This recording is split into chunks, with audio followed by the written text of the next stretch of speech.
नमस्कार, बात तो चुभे की देख रहे हैं आप। मैं हूं आपके साथ पूजा।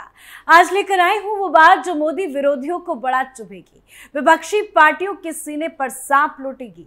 क्योंकि जैसे ही पीएम मोदी नागपुर में आरएसएस के मुख्यालय पहुंचे, विपक्षी नेताओं को ये बात चुभने लगी। विपक्षी नेताओं ने पीएम मोदी के नागपुर दौरे का जमकर विरोध किया। विपक्ष ने पीएम मोदी के नागपुर दौरे पर जमकर निशाना साधा। पीएम मोदी के इस दौरे को विपक्ष अपने अपने हिसाब से ट्विस्ट दे रहा है। कई सवाल खड़े हो रहे हैं। सवाल यह है कि क्या ये संघ और बीजेपी के बीच समन्वय बढ़ाने की रणनीति है? क्या 2029 में पीएम मोदी की भूमिका पर संघ की मुहर लगी है? क्या हिंदुत्व की सियासत को और धार देने की योजना है? क्या बीजेपी के राष्ट्रीय अध्यक्ष के नाम पर मुहर लगी है? कई सारे सवाल उठे। तो आज अपने शो में पीएम मोदी के नागपुर दौरे के अंदर की बात आपको बताऊंगी। तो चलिए शो शुरू करते हैं।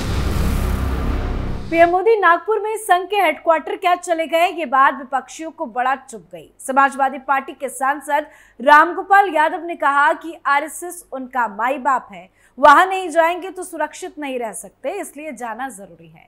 संजय राउत का कहना है कि आरएसएस के शीर्ष नेतृत्व ने पीएम मोदी को बुलाकर उन्हें रिटायरमेंट की योजना के बारे में जानकारी दी है। साथ ही अलग अलग बयान सामने आ रहे हैं। तो मोदी विरोधियों ने क्या कुछ कहा है, पहले वो आपको बता देते हैं। पहला बयान संजय राउत का बताते हैं, जिन्होंने काफी कुछ कह दिया है। पीएम मोदी सितंबर में 75 साल के हो जाएंगे।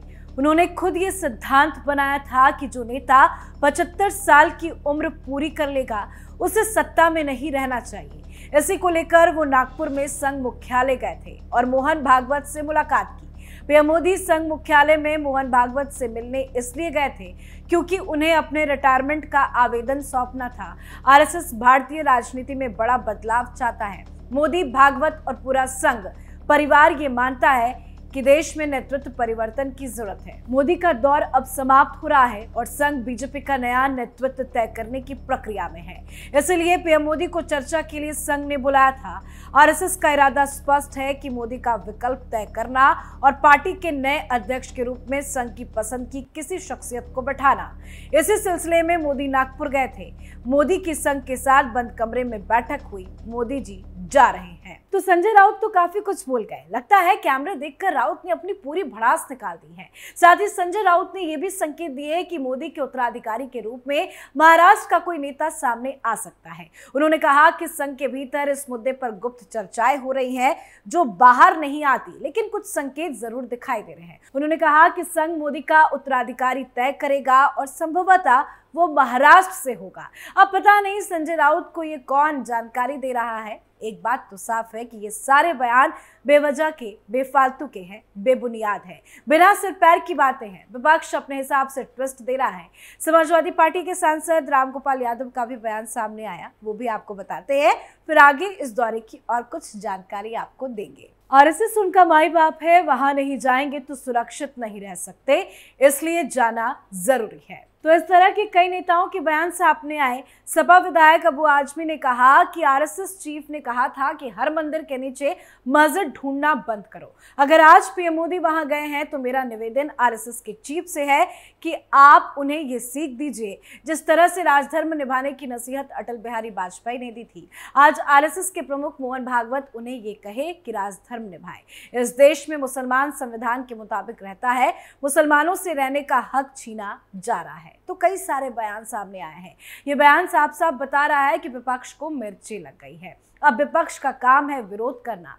पर दौरे के अंदर की बात क्या कुछ है वो आपको बताते हैं। नरेंद्र मोदी नागपुर के दौरे पर पहुंचे तो इस दौरे में प्रधानमंत्री नरेंद्र मोदी का अलग ही अंदाज नजर आया। उन्होंने रेशम बाग में स्थित राष्ट्रीय स्वयंसेवक संघ यानी आरएसएस के केशव कुंज में करीब 14 साल बाद कदम रखा। पीएम मोदी ने संस्थापक डॉक्टर केशव बलिराम हेडगेवार और दूसरे संघ प्रमुख श्रीदेव माधवराज सदाशिवराव गोवलकर गुरुजी को पुष्पांजलि अर्पित की। पीएम मोदी ने इस मौके पर भावुक संदेश भी लिखा। पीएम मोदी के इस मौके पर मौजूदा संघ प्रमुख मोहन भागवत के साथ गर्मजोशी के साथ मुलाकात नजर आई। पीएम मोदी और आरएसएस प्रमुख मोहन भागवत के बीच में कई मौकों पर बातचीत भी हुई। पीएम मोदी 1987 में संघ से बीजेपी में आए थे। ऐसे में वो लंबे समय के बाद संघ मुख्यालय नए अवतार के साथ पहुंचे। हिंदू नववर्ष की शुरुआत के मौके पर प्रधानमंत्री नरेंद्र मोदी के दौरे के संघ प्रमुख मोहन भागवत ने शुभ योग बताया। जो लोग मोदी भागवत के रिश्ते पर सवाल खड़े करते थे, उनके मुंह पर भी करारा तमाचा लगा है। सच्चाई ये है कि प्रधानमंत्री नरेंद्र मोदी के संघ प्रमुख मोहन भागवत से हमेशा से ही अच्छे रिश्ते रहे हैं। इसकी वजह है प्रधानमंत्री नरेंद्र मोदी, उनके जीवन पर मोहन भागवत के पिता मधुकर भागवत का बड़ा प्रभाव रहा। प्रधानमंत्री नरेंद्र मोदी जब गुजरात के सीएम थे तब उन्होंने एक ज्योति पुंज किताब लिखी थी। इस किताब में उन्होंने संघ के उन प्रचारकों का जिक्र किया है जिन्होंने गुजरात में काम करते हुए उनके जीवन पर प्रभाव डाला। इस किताब के विमोचन पर संघ प्रमुख खुद मौजूद रहे थे। बीजेपी के नए अध्यक्ष के ऐलान से पहले और जब बीजेपी में कई फैसले लंबित पड़े हैं, तब पीएम मोदी का नागपुर दौरा काफी अहम माना जा रहा है, क्योंकि लंबे समय से ये अटकलें भी जताई जा रही थी कि संघ अब संगठन पर अपनी पकड़ चाहता है। संघ और बीजेपी के रिश्तों पर नजर रखने वाले एक जानकार कहते हैं कि पीएम मोदी नागपुर के दौरे में एक स्वयंसेवक प्रचारक के रूप में ही दिखे। पीएम मोदी की यात्रा के बाद बीजेपी और संघ के बीच में समन्वय में जो थोड़ी कमी आ गई थी, वो कमी पूरी हो गई है। जानकार कहते हैं कि आप देखिए, पीएम मोदी गुजरात में जिस बड़ोदरा के खुद प्रचारक रहे, वहां पर बीजेपी ने 14 पदाधिकारियों की बजाय एक स्वयंसेवक संघ में काम करने वाले डॉक्टर जयप्रकाश सोनी को मौका दिया है। उन्हें शहर अध्यक्ष बनाया गया है। गुजरात में बीजेपी ने कुल घोषित 35 शहर और जिला अध्यक्षों में 22 का जुड़ाव संघ, वेब, बजरंग दल और एबीवीपी से है। ऐसे में उम्मीद है कि आने वाले दिनों में संघ की भट्टी में तपे स्वयंसेवकों को और प्रचारकों को बीजेपी में प्रवेश कराया जाएगा। तो ये दौरा कई मायनों में काफी खास बताया जा रहा है। इस मुलाकात की चर्चा अब काफी लंबे समय तक होती रहेगी। एक और महत्वपूर्ण बात, पीएम मोदी पहले प्रधानमंत्री नहीं हैं जो संघ मुख्यालय पहुंचे थे। इससे पहले बीजेपी के शीर्ष पुरुष भारत रत्न अटल बिहारी वाजपेयी भी साल 2000 में संघ के मुख्यालय पहुंचे थे। पीएम मोदी और अटल बिहारी वाजपेयी के दौरे में एक बड़ी समानता ये है कि दोनों ने अपने तीसरे टर्म में संघ मुख्यालय का बतौर पीएम दौरा किया है। अटल बिहारी वाजपेयी इसके बाद साल 2004 और फिर 2007 में भी संघ मुख्यालय गए थे।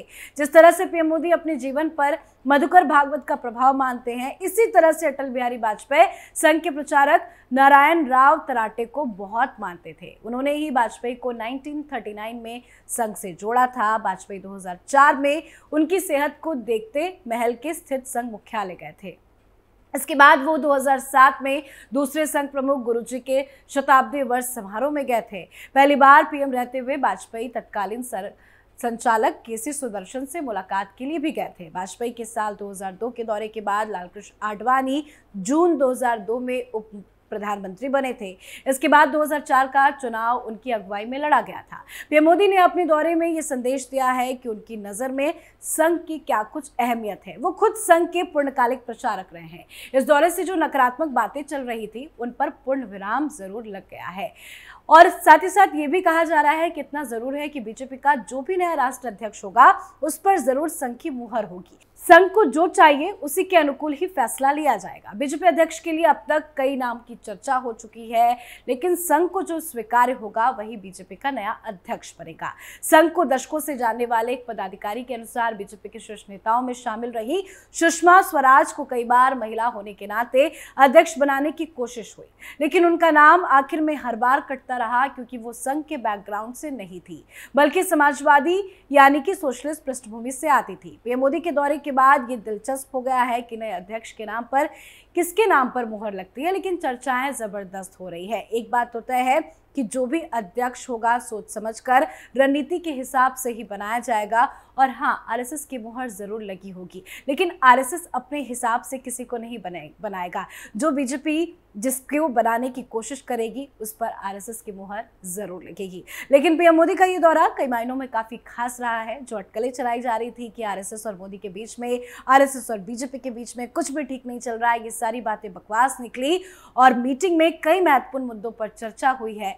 आरएसएस और पीएम मोदी की इस मीटिंग में कई बड़े फैसले भी लिए गए हैं, पर यह बात विपक्ष को चुभ गई है और पीएम मोदी के दौरे को लेकर विपक्ष ने गंदी हरकत भी कर दी है। तो आपकी क्या कुछ राय है, कमेंट करके जरूर लिखिएगा। देखते रहिए कैपिटल टीवी। नमस्कार।